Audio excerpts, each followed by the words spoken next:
नमस्कार, सुस्वागतम साथियों। तो आप सभी का स्वागत है आप सभी के अपने चैनल RBSC इंड्यूस क्लासेस में। देखिए साथियों, हमने प्रश्नावली 12वीं जो कि कौन सी है व्रत, इसको स्टार्ट कर लिया है और पिछले वीडियो में इसके 12.1 प्रश्नावली को जो है हमने पूरा कंप्लीट कर लिया है। ठीक है दोस्तों, तो आज के इस वीडियो में लेक्चर नंबर 2 में जो है हम 12.2 प्रश्नावली को स्टार्ट कर लेते हैं।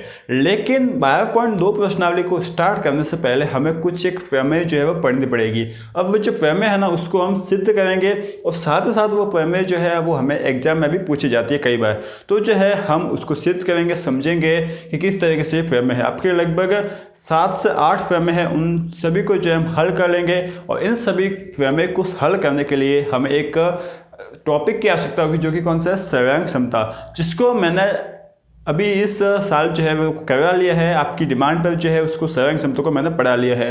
वैसे ये सर्वांग क्षमता का जो टॉपिक है वो 9th क्लास में आता है, लेकिन मैंने इस बार आपको करवा लिया है। तो यदि आपको सर्वांग क्षमता अभी भी थोड़ा बहुत डाउट हो तो आप जो है उस वीडियो को देख सकते हो। ठीक है दोस्तों, तो चलिए दोस्तों अब हम स्टार्ट करते हैं 12.2 की प्रमेय। देखिए दोस्तों, तो आपके आज की पहली प्रमेय क्या है उसको हम समझते हैं। प्रमेय मतलब एक तरीके का स्टेटमेंट जो कि हर किसी सवाल में काम आता है। जैसे कि देखिए, एक वृत्त की बराबर जीवाएं केंद्र पर बराबर कोण अंतरित करती है। ठीक है, अब ये जो है ना प्रमेय हमें सिद्ध करने की भी होती है और साथ ही साथ याद करने की भी होती है। सिद्ध करने का जो है आपको एग्जाम में पूछा जाता है, सेम इसी तरीके से जो है आपको सवाल दिया जाएगा। यहाँ पर जो है सवाल नंबर लिखा जाएगा, बाकी इसी तरीके से दिया जाएगा। आपको कुछ नहीं बोला जाएगा कि आपको इसमें क्या करना है, आपको क्या सिद्ध करना है, क्या लिखना है, वो जो है आपके ऊपर रहेगा। ठीक है, तो इसको कैसे हम हल करेंगे, किस तरीके से समझेंगे। देखिए, सबसे पहले तो जो है आपको जो बोला गया है ना, उसका आप क्या करो, कल्पना करो। जो मैंने आपको पिछले वीडियो में बताया है कि आपको क्या बोला है कि एक वृत्त की बराबर जीवा है। ठीक है, मतलब एक वृत्त जो है ना उसमें जीवा है, और क्या वो जीवा कौन सी है, आपस में बराबर। कैसे जीवा है वो, आपस में बराबर जीवा है। वो जो है ना वो क्या करेगी, केंद्र पर बराबर कोण अंतरित करेगी। तो हम बना के देखते हैं। देखिए, जैसे कि ये आपके पास एक वृत्त है, ठीक है, ये आपने बना लिया वृत्त, और इस वृत्त की जो है 2 जीवाएं हैं। 2 या कोई भी हम ले सकते हैं, मिनिमम जो है वो 2 ले सकते हैं, 2 से 3 भी ले सकते हैं, लेकिन हमारा जो है 2 से काम हो जाएगा। ये हमने 2 जो है वो जीवाएं ले ली। ठीक है, ये 2 जो हमने जीवाएं ले ली, इसका जो है आप चाहो तो नाम लिख सकते हो AB और CD। अब जो है ना आपको क्या बोला है कि ये जो बराबर जीवा है ना वो जो है वो केंद्र पर बराबर कोण अंतरित करेगी। मतलब ये जो है इसने यहाँ पर एक कोण बनाया, ठीक है, ये कोण बनाया इसने, और ये जो है ये कोण बना दिया इसने। ठीक है ना, देखिए दोस्तों 2 कोण हो गए। ये वाला O है यदि, तो AOB और COB। तो जो है ना आपको क्या सिद्ध करना है कि AOB जो कोण होगा ना, ये कोण इस कोण के बराबर होगा। ये जो है आपको सिद्ध करना है। किस तरीके से सिद्ध करोगे, देखिए इतना जो है आपको समझ में आ गया। अब आपको यहाँ पर लिखना पड़ेगा दिया है। दिया है, क्या दिया गया है, AB व CD जीवा है, या फिर लिखोगे आप AB व CD, या फिर AB बराबर लिख लो CD। ठीक है, मतलब 2 जीवाएं दे रखी है AB और CD, जो कि आपस में क्या है, बराबर है। ठीक है, अब आपको सिद्ध जो है वो क्या करना है, ये भी तो जो है आपको लिखना पड़ेगा। तो आप लिखोगे सिद्ध करना है। ठीक है, ये आपको जो है सिद्ध करना है। क्या सिद्ध करना है, सिद्ध ये करना है कि कोण AOB जो है वो बराबर हो जाएगा कोण COD के। यह जो है आपको सिद्ध करना है। ठीक है, इतना जो है आपने लिख लिया। अब आपको काम करना है क्या, अब जो है आपको स्टार्ट हो जाने का है, उपपत्ति लिखनी है, उपपत्ति। ठीक है, अब देखिए दोस्तों, मैं आपको बता दूं कि यदि आपको सर्वांग क्षमता आपने पढ़ी हुई है ना, सर्वांग क्षमता थोड़ी बहुत भी आती है ना, तो आपका ये सवाल ऑटोमेटिकली बहुत ही आराम से हो जाएगा। ठीक है, सर्वांग क्षमता मतलब इन दोनों त्रिभुज को आप सर्वांग क्षम बता लोगे। सर्वांग क्षम यदि आपस में दोनों त्रिभुज हो गए तो इन सभी चीज़ों की संगत जितने भी भाग जितने भी होंगे ना वो समान हो जाएंगे, चाहे संगत कोण हो या फिर संगत भुजा हो। जैसे कि देखिए, हम लेंगे त्रिभुज AOB व त्रिभुज COD में। ये 2 त्रिभुज आपने जो है वो ले लिए। अब इन दोनों त्रिभुजों में आप क्या देख रहे हो, आप यह देख रहे हो कि AB जो है ना वो बराबर आ रहा है CD के। क्यों, क्योंकि यह दिया गया है, दिया है। ठीक है, बात समझ रहे हो कि AB जो है वो CD के बराबर आ रहा है। ठीक है, इसके बाद ये जो आपका AO है ना, AO ये किसके बराबर आ रहा है, आपके मान लीजिए डी ओ के, या फिर आप ऐसा समझ लीजिए कि ये बराबर आ रहा है सी ओ के। क्यों है? क्योंकि ये वृत्त की क्या है? जीवा है, सॉरी वृत्त की त्रिज्या, वृत्त की त्रिज्या। साथ ही साथ आपका जो ये वाला कोण है, सॉरी ये वाली भुजा है बी ओ, ये किसके बराबर हो जाएगी? डी ओ के। ये भी क्या है? वृत्त की त्रिज्या है, ठीक है, वृत्त की त्रिज्या है।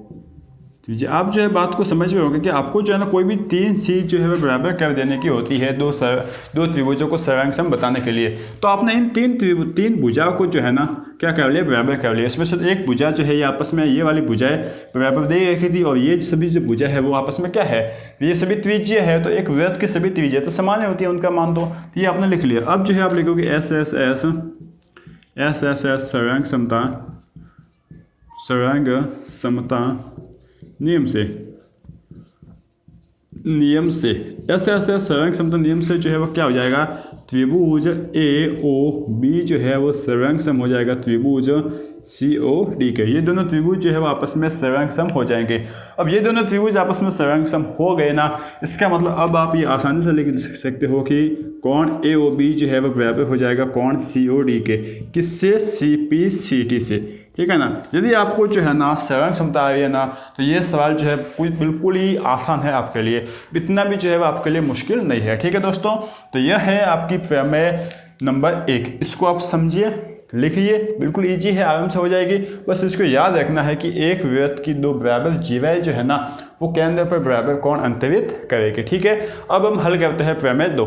अब देखिए दोस्तों, हम प्रमेय 2 के बारे में डिस्कस करते हैं। प्रमेय 2 जो है ना वो प्रमेय 1 की जस्ट उल्टी है।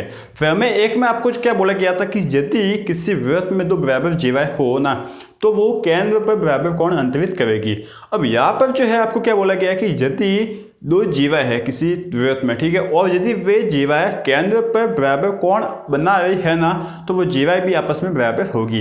देखिए क्या है इसमें, दोनों में फर्क देखते हैं हम। जैसे कि इसमें जो है आपको क्या बोला गया, एक वृत्त बनाते हैं पहले हम, और इसमें जो है मिनिमम हम जो है दो जीवाएं लेते हैं, पहले ढंग से वृत्त बनाते हैं। ये हमने वृत्त बना लिया, ठीक है ना। अब हम जो है इसमें लेते हैं दो जीवाएं, ठीक है, ये हमने ले ली जीवाएं। यहाँ पर जो है क्या है, एक वृत्त का केंद्र, ये जो है हमने लिख लिया, ठीक है। अब जो है ना इसका भी नाम देते हैं पहले, ए बी, ये ओ, ये सी और डी। अब प्रमेय नंबर 1 में जो है ना आपको ये बोला गया था कि यदि ए बी बराबर सी डी हो तो आप जो है ना ये बताइए कि कोण ए ओ बी बराबर क्या हो जाएगा, कोण सी ओ डी। अब इस प्रमेय 2 में आपको क्या बोला गया कि यदि कोण ए ओ बी बराबर कोण सी ओ डी है तो आप ये बताइए कि ए बी बराबर सी डी होगा। हुआ ना जस्ट उल्टा, ठीक है ना, बिल्कुल जस्ट उल्टा है। देखिए क्या बोला है कि यदि एक वृत्त की जीवाओं द्वारा केंद्र पर अंतरित कोण क्या हो, बराबर हो, तो जीवाएं भी जो है ना तो वे जीवाएं भी आपस में बराबर होती है, ये आप बताइए, ठीक है ना, उल्टा जस्ट। तो देखिए इसको कैसे हल करना है। इसमें भी जो है आपको सर्वांग समता ही लगानी है, बाकी कुछ ऐसा लगाना है नहीं।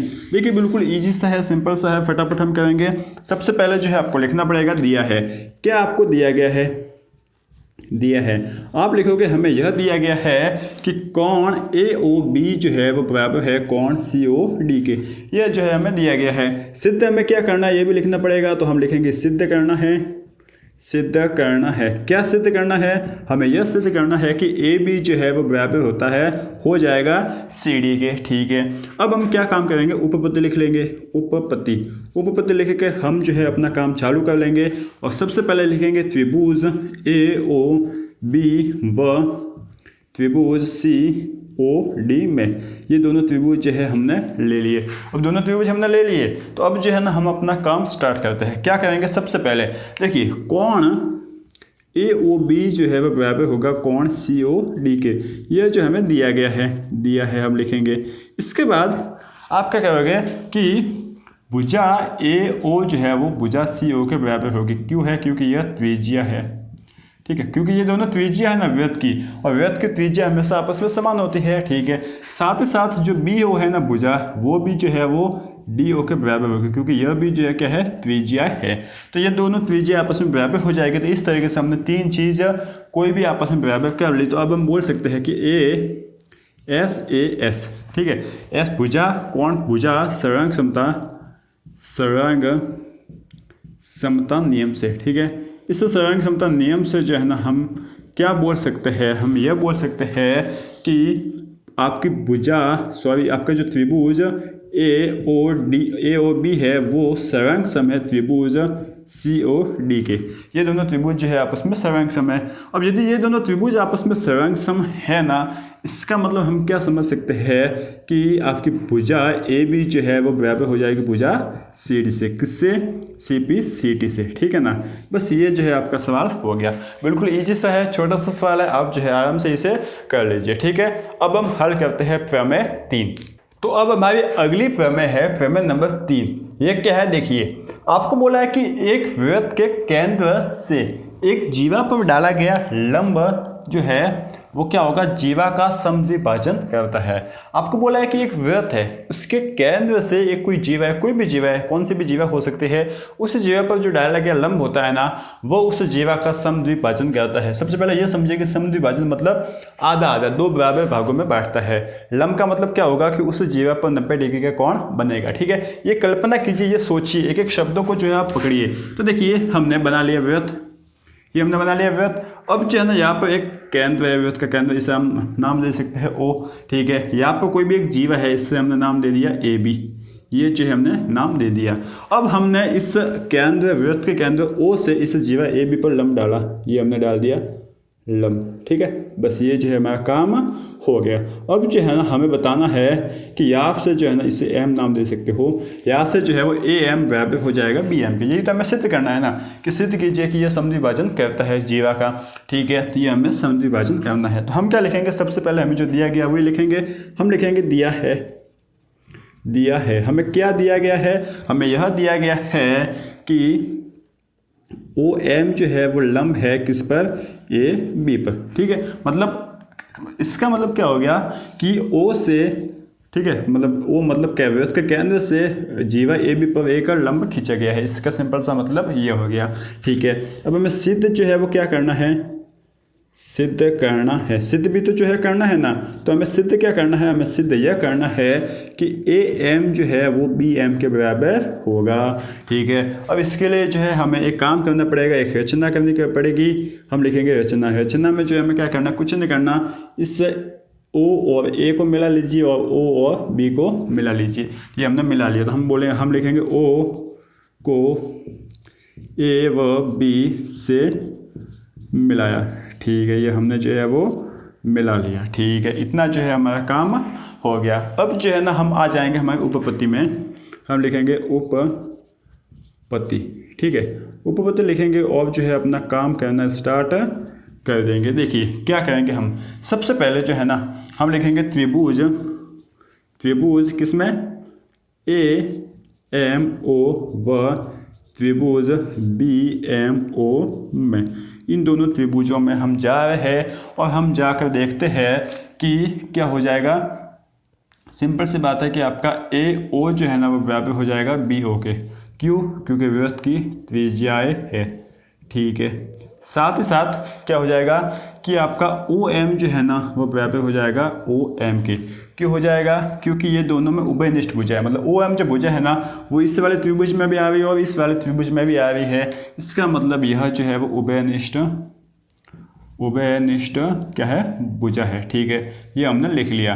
और साथ ही साथ जो है ना क्या आ रहा है आपके पास कि कोण ओ एम ए बराबर है कोण ओ एम बी के। अब ये कैसे बराबर हो गया, देखिए सोचिए ये कैसे बराबर होगा, क्योंकि ओ एम ए है ना वो कितना 90 डिग्री, क्योंकि हमने ओ एम से जो है वो ए बी पर लंब डाला है। तो ओ एम ए 90 डिग्री हो गया और ओ एम बी भी 90 डिग्री हो गया। तो दोनों कोण जो है वो 90-90 हो गए। तो हम लिखेंगे समकोण। ठीक है ना। क्या लिख लेंगे, समकोण। अब देखिए दोस्तों ये आपका समकोण। ठीक है। और साथ साथ ओ एम जो है क्या है, ये आपका लंब है और ओ ए जो है क्या है, क्या ओ जो ओ ए है ना वो क्या है, आपका कोण है। ठीक है। तो यहाँ पर जो है कौन सा लगेगा, आर एच एस। ठीक है। आर एच एच का मतलब आर का मतलब राइट एंगल। ठीक है। एच का मतलब हाइपोटेनमस और साइड का मतलब भुजा। ठीक है। मतलब एक भुजा आपके कोई भी एक आपका कोण और एक लंब, तो इससे जो है हम आर एस एच नियम बोलते हैं। और इससे हम बोलेंगे आर एच एस सर्वांग समता नियम से। ठीक है, मतलब कहीं भी जो है ना आपको समकोण और कर्ण से जो है ना आप दो त्रिभुजों को सर्वांग सम बताए हुए हो तो आप जो है इसमें कौन सा नियम लगाओगे, RHS सर्वांग समता नियम से। ये जो है आपने लगा लिया और इससे जो है ना आपके दो त्रिभुज AMO सर्वांग सम हो जाएगा त्रिभुज BMO के। ठीक है, अब ये दोनों त्रिभुज आपस में सर्वांग सम हो गए तो अब जो है ना आप बोल सकते हो कि AM जो होगा ना वो बराबर हो जाएगा BM के। ठीक है, किससे, CPCT से। बस आपका जो है वो काम हो गया। देखिए इजी से है ना, बस आपको जो आपको दिया गया है ना, पहली बात तो इसको याद रखना है। ठीक है, और दूसरी बात जो आपको दिया गया है उसकी कल्पना करना है, उसका इमेजिनेशन करना है कि चित्र किस तरीके का बनेगा। ठीक है, और एक एक शब्दों को पकड़िए कि समद्वि विभाजन का मतलब आधा आधा होगा, लंब का मतलब कहीं ना कहीं समकोण बन रहा होगा, तो इस तरीके से जो आपको सोचना है। ठीक है, अब ये है आपकी प्रमेय 3। अब हम हल करते हैं प्रमेय 4 जो कि इस प्रमेय की उल्टी है। ठीक है, देखिए दोस्तों अब प्रमेय 4 जो है ना वो हमें क्या कह रही है इसको समझते हैं। देखिए प्रमेय 4 में हमें यह बोला गया है कि किसी वृत्त की जीवा के मध्य बिंदु को केंद्र से मिलाने वाली रेखा जो है वो जीवा पर लंब होती है। जस्ट प्रमेय 3 का उल्टा है। कैसे है देखिए हम समझते हैं। जैसे कि देखिए यह जो है आपका एक वृत्त है। ठीक है, अब इस वृत्त पर जो है ये आपकी एक जीवा है, इसे मान लो AB। ठीक है, ये जो है आपका हो गया। अब ये जो है आपका केंद्र है, इसे O मान लो, और जो है ना इस जीवा के मध्य बिंदु मान लो कि वो मध्य बिंदु क्या है, M है। ठीक है, अब इस मध्य बिंदु को जो है ना जब आप इस केंद्र को मिलाते हो ना तो जो है ना वो लंब होगा, ये आप जो है वो सिद्ध कीजिए। ठीक है ना, अब देखिए ये उल्टा कैसे है। प्रमेय 3 में हमें ये बोला गया था कि जो है ना आपको दिया कि क्या दिया गया था कि OM जो है वो लंब है किस पर, AB पर। ठीक है, और सिद्ध क्या करना था, AM बराबर MB या फिर BM। ठीक है, कुछ भी। इसके बाद आपको इस प्रमेय 4 में क्या बोला गया है कि AM जो है वो BM के बराबर है, तो इससे आप सिद्ध कीजिए कि OM जो होगा ना वो लंब होगा AB पर। ठीक है ना, आप जो है फर्क समझ रहे होंगे, इस तरीके से जो है आपको करना है। ठीक है, अब देखिए इसको कैसे करना है, किस तरीके से करना है, आप समझ तो गए होंगे। अब जो है ना थोड़ा सा जो है इसमें क्या लगा लेते हैं हम, थोड़ी सी रचना और थोड़ी सी सर्वांग समता। आपका जो है वो सवाल हो जाएगा। देखिए कैसे होगा। हम जो है ना सबसे पहले क्या करेंगे, रचना लिखेंगे, दिया है। ठीक है ना, हमें क्या दिया गया है, हमें यह दिया गया है कि AM जो है ना वो BM के बराबर है। ठीक है, सिद्ध हमें क्या करना है, हमें सिद्ध करना है। देखिए सिद्ध करना है, सिद्ध में क्या करना है कि जीवा पर लंब होती है। लंब का मतलब OM जो है वो जीवा पर लंब होगी, इसका मतलब OM जो है वो लंब होगी जीवा AB पर। ये हमें जो है वो सिद्ध करना है। इसके लिए हम लिख लेंगे रचना। रचना में जो है ना हम क्या करेंगे कि O को A व B से मिलाया, यह जो है हम लिख लेंगे। तो हमने जो है वो लिख लिया, तो मिला भी देते। देखिए O को A से मिला लिया और O को जो है वो B से मिला लिया, ये जो है हमने मिला लिया। अब जो है ना इतना कुछ कर लिया। अब हम आते हैं सीधा उपपत्ति पे। उपपत्ति जो है ना किसी भी सवाल को सिद्ध करते हैं ना तो हमें उसमें लिखना पड़ता है। उपपत्ति लिखने के बाद हम लिख लेंगे कि त्रिभुज AMO व त्रिभुज BMO में, इन दोनों त्रिभुज में हम आए और इन दोनों त्रिभुज में हमें क्या मिला कि AM जो है वो बराबर है BM के। क्यों, क्योंकि ये दिया गया है। ठीक है, और जो है आपका AO है ना या फिर OA है ना वो किसके बराबर है, OB के, क्योंकि ये क्या है, त्रिज्या है। ठीक है, ये भी जो आपको दिए गए मतलब आपको पता है। साथ साथ जो है ना वो OM है ना वो OM के ही बराबर होगा, क्योंकि ये OM जो है वो त्रिभुज AMO और BMO दोनों त्रिभुजा में उभयनिष्ठ है। तो हम लिखेंगे उभयनिष्ठ भुजा, उभयनिष्ठ भुजा। ये जो है हमने लिख लिया। तो यहाँ पर जो क्या लग रहा है, SSS सर्वांग समता का नियम, तीनों भुजाएं जो है समान है, तो SSS सर्वांग समता नियम से हम क्या लिख लेंगे, SSS सर्वांग समता नियम से। इस सर्वांग समता नियम से जो है क्या हो जाएगा, इस सर्वांग समता नियम से त्रिभुज AMO जो है वो सर्वांग सम हो जाएगा त्रिभुज BMO के। ये दोनों त्रिभुज जो है आपस में सर्वांग सम हो जाएंगे। ठीक है ना, अब ये दोनों त्रिभुज आपस में सर्वांग सम हो गए, इसका मतलब जो है क्या हो जाएगा कि कोण जो है ना, कोण OMA बराबर हो जाएगा कोण OMB के। ठीक है, CPCT से। ये जो है बात समझ रहे होंगे। कौन से कोण, एक तो ये वाला कोण, ये वाला कोण और ये वाला कोण दोनों जो है आपस में बराबर हो जाएंगे, ठीक है। अब जो है ना आप क्या कह सकते हो, देखिए अब ये कीजिए कि कोण OMA प्लस कोण OMB बराबर 180 डिग्री। क्यों? क्योंकि एक रेखा पर बनने वाले कोणों का योग 180 डिग्री होता है, यह आपका रेखिक युग्म कहता है। तो आप जो है यहाँ पर लिखिए रेखिक युग्म, ये जो है आपने यहाँ पर लिख लिया, रेखिक युग्म लिखा ना। अब क्या कीजिए, देखिए OMA और OMB दोनों आपस में कोण बराबर है ना, तो आप इसकी जगह जो है ना OMA, अब इसकी जगह OMB की जगह भी OMA लिख सकते हो। तो ये आपने लिख लिया, बराबर 180 आ जाएगा। तो यहाँ से जो है 2 OMA बराबर 180 आ जाएगा। तो यहाँ से जो है ना आपको कोण OMA जो है कितना मिल जाएगा, 90 डिग्री। यह जो है हमें कोण मिल गया। मतलब OMA यदि 90 मिल गया, साथ ही जो है ना OMA देखिए 90 मिल गया ना, तो हमें OMB भी जो है वो कितना मिल जाएगा, 90। इसका मतलब जो है वो क्या हो जाएगा कि ये दोनों कोण 90 है, दोनों कोण 90 डिग्री, मतलब दोनों जो है ना दोनों जगह लंब है। इसका सीधा सा मतलब यह है कि अतः हम लिख लेंगे, क्या लिख लेंगे, OM जो है वो लंब है AB पर, ठीक है ना। क्योंकि देखिए यहाँ पर भी समकोण बना और यहाँ पर भी समकोण बना, और लंब का मतलब यही तो होता है ना कि समकोण जो है वो हर जगह बनेगा। तो बस आपको ये करना है, सिंपल सी बात है ना। बस आप इसको उतारिए और समझिए, क्या आपको समझ में नहीं आता है, जो समझ में नहीं आए उसको जो है डाउट में हमें कमेंट बॉक्स में लिखकर जरूर बताइए। सिंपल है, सर्वांग क्षमता लगानी है, आप जो है पढ़ के आ चुके हो, बस इसको जो है थोड़ा सा याद रखना है, ठीक है दोस्तों। यह है आपकी प्रमेय 4। इसके बाद एक प्रमेय 5 आती है। अब उसमें जो है ना आपको कुछ सिद्ध करने का नहीं है, वो जो है ना आपको याद रखना है। बड़ा ही अच्छा सा टॉपिक है, और जो है इसको आप मतलब याद रखिए, आपको हर जगह काम आ जाएगा यदि आप 11th-12th में साइंस मैथ लेते हो। तो देखिए होगा क्या, आपने ये पढ़ा है 9th में कि किसी एक रेखा से जो एक कोई बिंदु है, देखिए जैसे कोई एक बिंदु है, ठीक है, ये हमने एक बिंदु ले लिया।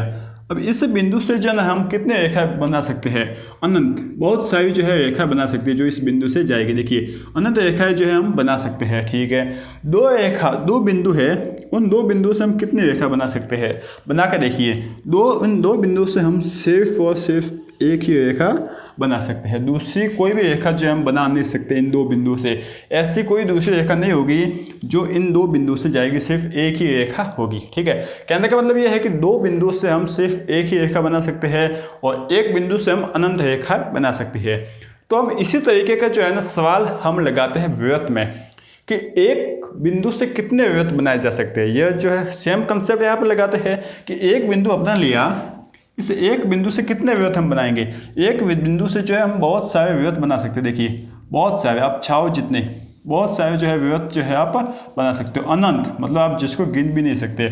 और दो बिंदु जो है ना, उन दो बिंदु से कितने वृत्त बना सकते हो, दो बिंदु से भी जो है आप अनंत वृत्त बना सकते हो। देखिए ऐसे अनंत वृत्त होंगे जो इन दो बिंदुओं से जाएंगे।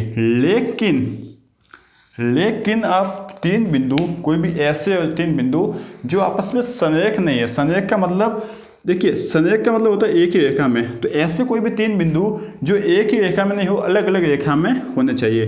तो जैसे कि अलग अलग रेखा में यह है, तो इन तीन बिंदुओं से जो है ना आप सिर्फ और सिर्फ एक ही वृत्त बना सकते हो, एक के अलावा दूसरे वृत्त जो है वो नहीं बना सकते। ये थोड़ा सा सही नहीं बना, बाकी इन तीन बिंदुओं से जो है ना आप सिर्फ और सिर्फ एक ही वृत्त बना सकते हो।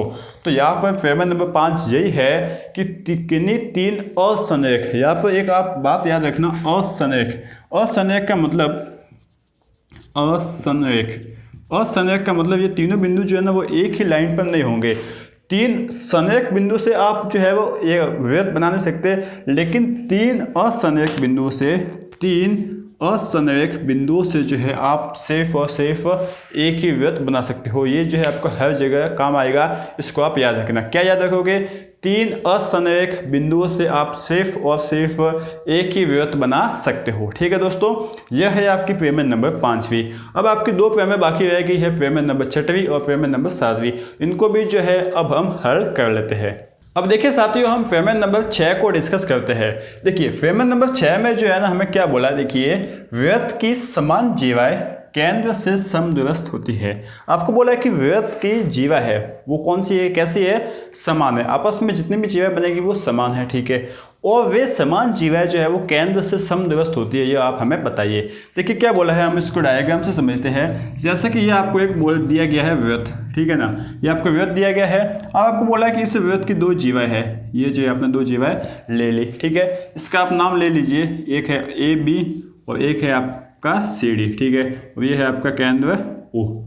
ये जो है आपको दिया गया है कि इस वृत्त की समान दो जीवा है और वो केंद्र से जो है क्या होगी, समदूरस्थ होगी। इसका मतलब क्या होगा, देखिए आपको पता है कि जब भी हम लंबाई निकालने जाते हैं किसी भी चीज़ की, किसी बिंदु से लंबाई हम निकालते हैं तो क्या करते हैं, उस बिंदु से किसी दूसरे भुजा या किसी भी जो है क्या डालते हैं, लंब डालते हैं, क्योंकि लंबाई निकालने के लिए हमें लंब दूरी लेनी पड़ती है। तो यहाँ पर हमें जब लंबाई निकालनी है ना, तो हम यहाँ पर लंब जो है वो डाल देंगे, ठीक है, कुछ इस तरीके से लंब डाल देंगे, ठीक है। तो ये जो है आपका 90 हो जाएगा और ये भी जो है आपका कितना हो जाएगा, 90। यह जो है आपको बात समझ में आ रही होगी। अब आप क्या कर दीजिए, एक बार इसे ए बी को मिला लीजिए, ठीक है ना। इसको जो है ना, ये लंब जो है वो इस साइड होगा, थोड़ा सा एकदम बिल्कुल स्ट्रेट होना चाहिए इस तरीके से, ठीक है ना। ये आपने एक बार इसको मिला लिया और जो है ना एक बार मिला लीजिए इस ओ को डी से या फिर सी से, डी से मिला लीजिए, ठीक है।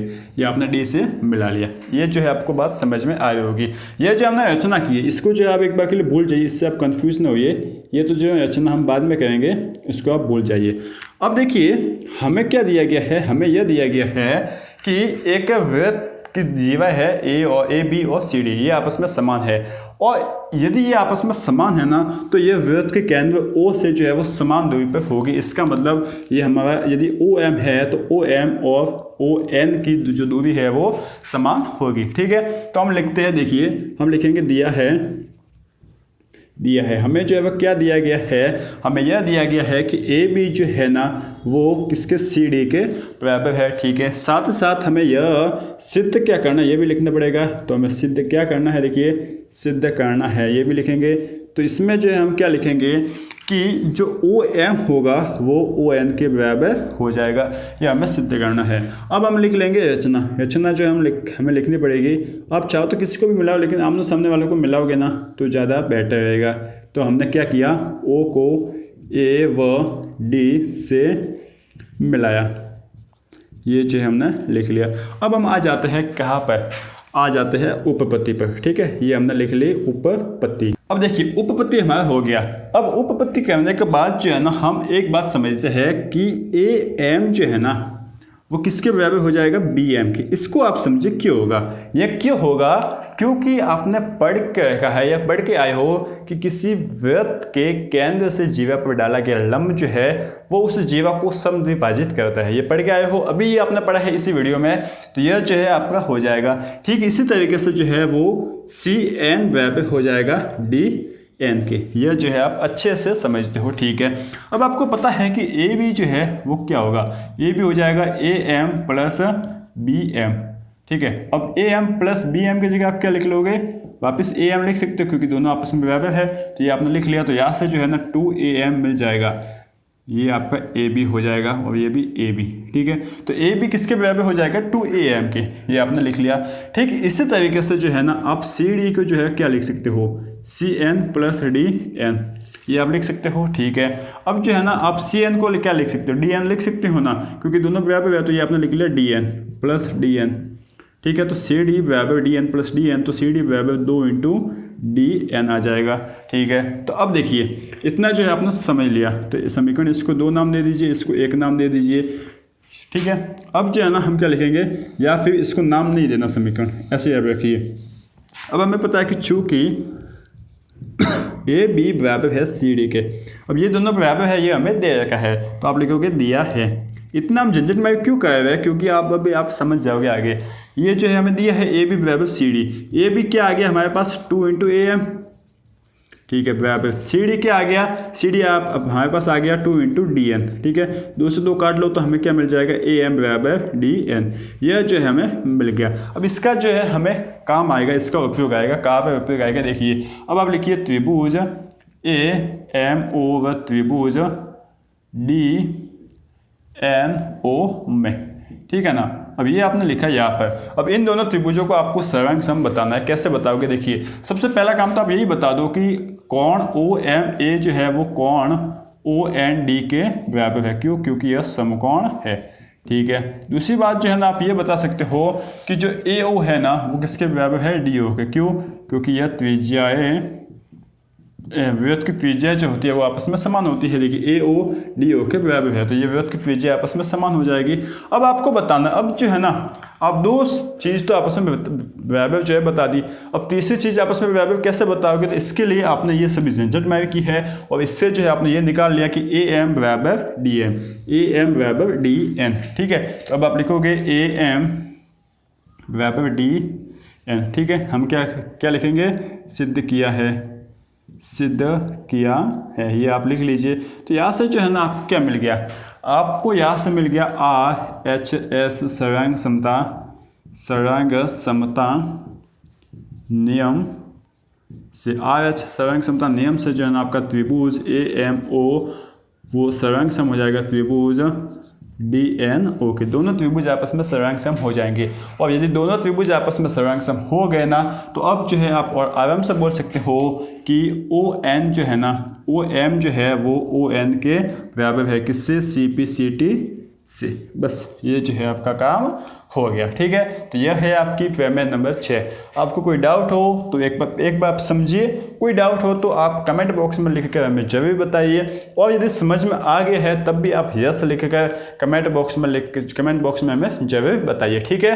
अब इसके बाद हम हल करते हैं प्रमेय 7वीं। अब देखिए दोस्तों, प्रमेय 7 जो है ना वो प्रमेय 6 की जस्ट उल्टी है। ठीक है। जैसे कि प्रमेय 2 प्रमेय 1 की उल्टी है, प्रमेय 4 प्रमेय 3 की जस्ट उल्टी है, इसी तरीके से प्रमेय 7 जो है वो प्रमेय 6 की जस्ट उल्टी है। इसलिए मैंने सब कुछ नहीं मिटाया है, बाकी सिर्फ जो है इसको रखा है और इस प्रमेय को लिखा है। प्रमेय क्या है? देखिए, आपको बोला है कि किसी वृत्त की जीवाएं जो है ना वो केंद्र से बराबर दूरी पर हो तो वे परस्पर बराबर होते हैं। ठीक है। क्या बोला है? देखिए फर्स्ट में आपको क्या बोला था प्रमेय 6 में कि आपका ए बी बराबर है सी डी के, तो आप सिद्ध कीजिए कि ओ एम बराबर हो जाएगा ओ एन के। ठीक है। अब जो है ना आपको क्या बोला है कि यदि ओ एम बराबर है ओ एन के तो आप सिद्ध कीजिए कि ए बी जो है वह बराबर हो जाएगा सी डी के। ठीक है ना। आपको जो है फर्क ऑटोमेटिकली दिख गया होगा। भाषा में जो है ना थोड़ा फर्क करना थोड़ा सा मुश्किल रहता है, इसलिए जो है मैं आपको इस तरीके से लिख कर बताता हूँ ताकि जो है आप इसको लिख कर जो है आप याद रख सकते हो कि इसमें क्या क्या चेंज है, किस तरीके से उल्टा है। ठीक है। तो हम जो है वही लिखेंगे। क्या दिया गया है हमें? इस बार यह दिया गया है कि ओ एम जो है वो बराबर है ओ एन के। हमें सिद्ध क्या करना है कि ए बी जो है वो बराबर हो जाएगा सी डी के। हम रचना क्या करेंगे? वही करेंगे कि ओ को जो है ओ को ए व डी से मिलाएंगे। ठीक है। ठीक इसी तरीके से जो उपपत्ति में हम क्या लिखेंगे? अब जो है ना उपपत्ति में हमें सिंपली अब जो है इतनी झंझट मारी नहीं करनी, यही लिखना है कि त्रिभुज ए एम ओ व त्रिभुज डी एन ओ में। ठीक है। ये जो है आपने लिख लिया। अब जो है ना देखिए, आपको जो है ना क्या दिया गया है कि ओ एम जो है ना वो ओ एन के बराबर है, ये तो जो है आपको दिया है। ठीक है। साथ ही साथ जो है ना आपको यह भी दिया गया कि कोण ओ एम ए जो है वो बराबर है कोण ओ एन डी के। क्यों है? क्योंकि यह समकोण है। ठीक है। और जो है ना एक भुजा आपको और भी समान दी गई है, कौन सी? ए ओ जो है वो बराबर है डी ओ के। क्यों? क्योंकि यह वृत्त की क्या है? त्रिज्याएं है। तो यहाँ से जो है ना सिंपली आपका बन रहा है आर एच एस सर्वांग समता का नियम। सर्वांग समता का नियम ये जो है आपका बन गया सर्वांग समता का नियम। अब सर्वांग समता का नियम बन गया तो इससे आप बोल सकते हो कि त्रिभुज ए एम ओ जो है वो सर्वांग सम है त्रिभुज किसके? डी एन ओ के। ये दोनों सर्वांग सम है। तो इन सर्वांग समता के नियम से जो है ना हम बोल सकते हैं कि ए एम जो होगा वो बराबर हो जाएगा डी एन के। यह जो है हम बोल सकते हैं, इतना तो हम बोल ही सकते हैं। ठीक है। अब हमें पता है कि क्या कि ए एम जो है बराबर है डी बी एम के। ठीक है। और आपका सी एन जो है वो बराबर है डी एन के। क्यों है? क्योंकि आप लिखिए कि केंद्र से जीवा पर डाला गया लंब जो होगा ना वो जीवा को क्या करता है? समद्विभाजित करता है। समद्विभाजित करता है। यह जो है आपको लिखना पड़ेगा कि केंद्र से जीवा पर डाला गया लंब जो होगा ना वो जीवा को समद्विभाजित करेगा, मतलब 2 भागों में बांटेगा। ठीक है, तो यहाँ से जो है ना आप ये बात तो समझ सकते हो ना, क्या समझ सकते हो कि ए बी जो है वो क्या हो जाएगा, A M plus B M. ठीक है, ये आप समझ सकते हो। अच्छा, A M plus B M दोनों आपस में बराबर है, तो हम ये लिख सकते हैं कि A M plus A M plus A M, ये अपना लिख लिया। यहाँ से क्या आ जाएगा, 2am आ जाएगा। तो ए बी बराबर क्या आ गया, 2am आ गया। ठीक है, आ गया ना। अब आप क्या कीजिए, ए एम की वैल्यू निकाल लीजिए या फिर इसे ऐसे ही रहने दीजिए। ठीक है, ठीक इसी तरीके से जो है वो सी डी क्या हो जाएगा आपका, C N plus D N हो जाएगा। ठीक है, अब जो है आप इसे क्या लिख सकते हो, D N plus D N लिख सकते हो ना, D N plus D N, ये आपने लिख लिया। तो यहाँ से जो है ना क्या हो जाएगा, 2dn बराबर हो जाएगा CD के। ये आपका समीकरण हो गया 2। अब जो है ना आपको पता है कि चूंकि am बराबर है dn के, ठीक है ना, यही है ना, तो am बराबर dm है, तो आप लिखोगे चूंकि am जो है ना वो तो बराबर है dn के। अब इसका मतलब क्या हो गया, देखिए यहाँ से आप am की वैल्यू उठाइए, am की वैल्यू क्या आ जाएगी, ए बी बटे 2, ये आ जाएगा ना। ए एम की वैल्यू क्या आ जाएगी, 2 को इसके नीचे ला लिया तो ए एम यहाँ पे बच गया, तो ए एम की वैल्यू ए बी बटे 2 आ गई बराबर डी एन की वैल्यू क्या आ जाएगी, सी डी बटे 2 आ जाएगा। अब 2 से 2 आप काट लीजिए क्योंकि कट जाएंगे ऑटोमेटिकली। तो यहाँ से जो है ना हमें क्या मिल गया कि ए बी बराबर है सी डी के। ठीक है, ये आपका हो जाएगा इतने सिद्धम, सिंपल सा है ना। आप जो है पहले एक बार कर लिया तो अब जो है आपको कोई प्रॉब्लम आने वाली है नहीं। ठीक है दोस्तों, तो इस तरीके से आपको करनी है प्रमेय 7। आपको याद भी रखनी है कि किसी केंद्र से जो है यदि वृत्त की जीवा केंद्र से बराबर है तो जो है वो जीवा भी आपस में बराबर होगी। ठीक है दोस्तों, तो इस तरीके से आपको करनी है प्रमेय 7। अब ये प्रमेय जो है आपके इस 12.2 प्रश्नावली की सबसे लास्ट प्रमेय थी। आपकी प्रमेय का काम जो है इसका पूरा हो गया है। अब हम अगले वीडियो में जो है ना क्या करेंगे, 12.2 प्रश्नावली है ना, इसको स्टार्ट करेंगे और जहां तक हो सकती है वहां तक सवालों को करने की कोशिश करेंगे। ठीक है दोस्तों, और दोस्तों आपको आज का ये लेक्चर अगर अच्छा लगा है तो लाइक कर दीजिए, चैनल को सब्सक्राइब कर दीजिए और अपने दोस्तों को तो शेयर करते ही रहिए और साथ ही साथ बने रहिए, पढ़ते रहिए और डटे रहिए अपने लक्ष्य की ओर। ठीक है दोस्तों, थैंक यू।